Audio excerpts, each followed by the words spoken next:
GVMC 73వ ward పరిధి వినాయక నగర్ వుడా కాలనీలోని ఆదర్శ మైదానంలో ఇండోర్ స్టేడియం నిర్మాణ పనులపై స్థానికులు, యువత, క్రీడాకారులు అభ్యంతరం వ్యక్తం చేస్తున్నారు. మైదానంలో వైపున ఉన్న ప్రైవేట్ పాఠశాలను తరలించిన తర్వాత పనులు చేపట్టాలని డిమాండ్ చేస్తున్నారు. స్థానికుల విజ్ఞప్తి మేరకు అక్కడికి వెళ్లిన మాజీ ఎమ్మెల్యే పల్లా శ్రీనివాసరావు అక్కడ జరుగుతున్న పనులను పరిశీలించారు. గొంతినవానిపాలెంకి చెందిన పలువురు ఇక్కడ పనులపై అభ్యంతరాన్ని తెలిపారు. ప్రజల అభిప్రాయం తెలుసుకున్నాక పనులు చేపట్టాల్సిందిపై ఎన్నికల కోడ్ వస్తుందని, ఆగమేఘాలపై శంకుస్థాపన చేశారని, దీని వలన రోజు మైదానాన్ని ఉపయోగించుకుంటున్న క్రీడాకారులు అనేక ఇబ్బందులు పడాల్సి వస్తుందన్నారు. గాజువాక ప్రాంతంలో ఇండోర్ స్టేడియం ఉండగా మళ్లీ ఇక్కడ నిర్మించడం ముమ్మాటికి తప్పేనని అన్నారు.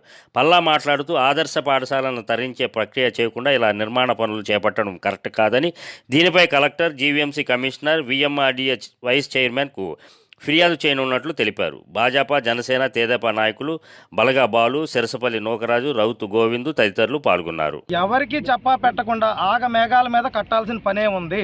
15-20 సంవత్సరాల నుంచి నలుగుతున్న సమస్య మీరు ఎలక్షన్ కోడ్ వచ్చిన తర్వాత మీకు గుర్తుకొచ్చిందా? ఈ ప్రభుత్వాన్ని కానీ ఈ యొక్క స్థానిక ఎమ్మెల్యేని కానీ మేము నిలదీస్తూ ఉన్నాం. అంటే మీకు ఎలక్షన్ ఎజెండాలో పెట్టుకొని ఒక ఆర్థిక లాభాపేక్ష పెట్టుకొని మనసులో పెట్టుకొని ఇది చేస్తున్నారని మా ఉద్దేశం. ఈ యొక్క సమస్యలో స్థానిక కార్పొరేటర్ కూడా హస్తం ఉంది. ఎందుకంటే ఈరోజు అతను వచ్చి సమాధానం చెప్పకుండా తప్పించుకుంటున్నారు. ఇది మేము చేయలేదని ఆవిడని డిమాండ్ చేస్తూ ఉన్నాం. నీవు ఈరోజు వచ్చి ఇక్కడ ధర్నా చేయి. ఏకర్ ల్యాండ్ ఉంటే ఆ ½ ఏకర్ ల్యాండ్లో మనం స్కూల్ కూడా మా టైంలోనే చేసాం. అంటే 2019 నాటికే స్లాబ్లు అన్నీ అయిపోయినాయి. ఇప్పుడు లీజ్ అగ్రిమెంట్ ఇస్తే చాలా గోడలు కూడా వాళ్ళే కట్టుకుంటున్నారు. గోడలు కట్టుకుంటాం, కిటికీలు పెట్టుకుంటాం, తలుపులు పెట్టుకుంటాం, అన్నీ మేము చేసుకుంటాం. మాకు ఆల్టర్నేట్గా ఇచ్చి ఈ ప్లేస్ తీసుకోమని చెప్పేసి ఆదర్శ స్కూల్ యాజమాన్యం వారు మాకు చెప్పడం జరిగింది.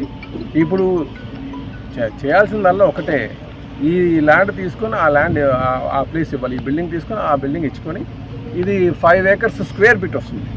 ఇంకో 2 acres ఎడిషనల్ మన స్పోర్ట్స్ కోసం పెట్టుకోవచ్చు.